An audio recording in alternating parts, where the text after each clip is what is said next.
हमारी पृथ्वी आज से 4000 बिलियन पहले जब बनी थी, तब इस पृथ्वी पर प्रकृति ने वो सारे गुण दिए थे जिससे जीवन का निर्माण हो सके और जीवन आसानी से पनप सके। इस पृथ्वी पर पशु, पक्षी, विशालकाय जानवर, डायनासोरों का राज हुआ करता था। कई सदियां बीतती गईं और कई प्रजातियां आईं और कई विलुप्त हो गईं। इन्हीं में से एक थे ममल्स, जो कि हमारे पूर्वज थे। ममल्स का जीवन भी इतना आसान नहीं था। कई जंगली जानवर का खतरा उनके ऊपर मंडराता रहता था। सदियां बीतती गई और हम ममल्स को भी जीवन जीने का एक नया रास्ता सूझा। अब हम अपनी जान बचाने के लिए जमीन में गड्ढा बनाकर रहने लगे, जिससे हम अन्य जानवरों से अपने और अपने बच्चों और अंडों का रक्षा कर सकते थे। समय बीतता गया और इस पृथ्वी पर कुछ और नया होना चाहता था। शायद प्रकृति अब कुछ बदलाव चाहती थी।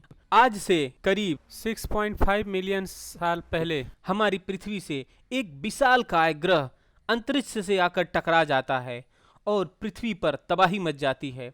जगह जगह ज्वालामुखी फूटने लगते हैं और पृथ्वी का तापमान बहुत बढ़ जाता है, जिससे पेड़ और पौधे, जंगली जानवर, डायनासोर सबका सफाया हो जाता है। पृथ्वी पर एक विशालकाय धूल की चादर सी बन जाती है। लेकिन बहुत खुशनसीबी की बात है कि हम ममल्स बच जाते हैं। जमीन के नीचे रहने से हमारी प्रजाति विलुप्त नहीं होती। अब हमें जंगली जानवरों का कोई खतरा नहीं था, क्योंकि डायनासोर और अन्य जंगली जानवर खत्म हो चुके थे। अब हम ममल्स, जो कि हमारे पूर्वज थे, वे कीड़े मकोड़े खाकर अपना जीवन बिताने लगे। समय बीतता गया और परिवर्तन होते गया। फिर आज से करीब 6.3 मिलियन पहले हम ममल्स अब बदल गए थे। अब हम दो भागों में बट गए थे। पहला था हैप्लोरहाइन और दूसरा स्ट्रेप्सिहाइन। फिर सदियां बीतती गई और समय परिवर्तन करते चले गया। फिर करीब 5.8 मिलियन साल पहले हैप्लोरहाइन टार्सियर में बदल गए। अब हम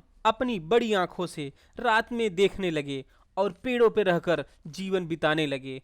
अब हमें जमीन पे रह के कीड़े मकोड़े नहीं खाना था। अब हम पेड़ पे रहकर अपनी भोजन की तलाश करने लगे थे। सदियों तक अपना जीवन व्यतीत करने के बाद फिर आज से करीब 70 मिलियन वर्ष पहले सहेलांथ्रोपस, जो कई लाख वर्ष तक बंदर जैसे ही दिखते थे, फिर आज से 60 मिलियन साल पहले वे दुनिया के अलग दिशाओं में भोजन की तलाश में निकल पड़े। फिर लाखों वर्ष इनमें बदलाव होता गया, जिनमें अब अर्धीपिथेकस करीब 50 मिलियन वर्ष पहले, ऑस्ट्रालोपिथेकस 40 मिलियन साल पहले, फिर 25 मिलियन साल पहले होमो हैबिलिस, फिर 19 मिलियन साल पहले होमो इरेक्टस विकसित हुआ, जो अपने पूर्वजों के मुकाबले सीधे पैरों पर चलने लगा था और आग जलाना भी सीख गया था और अपना शिकार पकाकर खाने लगे थे। फिर करीब आज से 400 मिलियन साल पहले होमो इरेक्टस में परिवर्तन हुआ।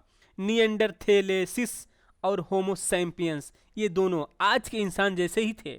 80,000 साल पहले साउथ अफ्रीका से बाहर पूरी दुनिया में फैल गए। लेकिन उनके अफ्रीका से बाहर जाने पर भोजन की तलाश थी और भोजन न मिलने से अब वो हथियार बनाकर उनसे जानवरों का शिकार करना सीख गए थे।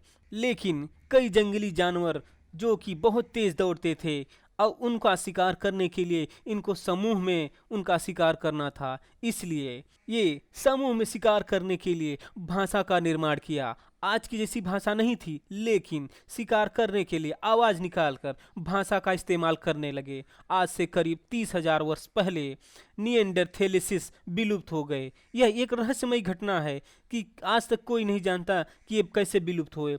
फिर इसके बाद सिर्फ होमो सैपियंस यानी कि हम बचे। लेकिन अभी हमें एक और त्रासदी से बचना था।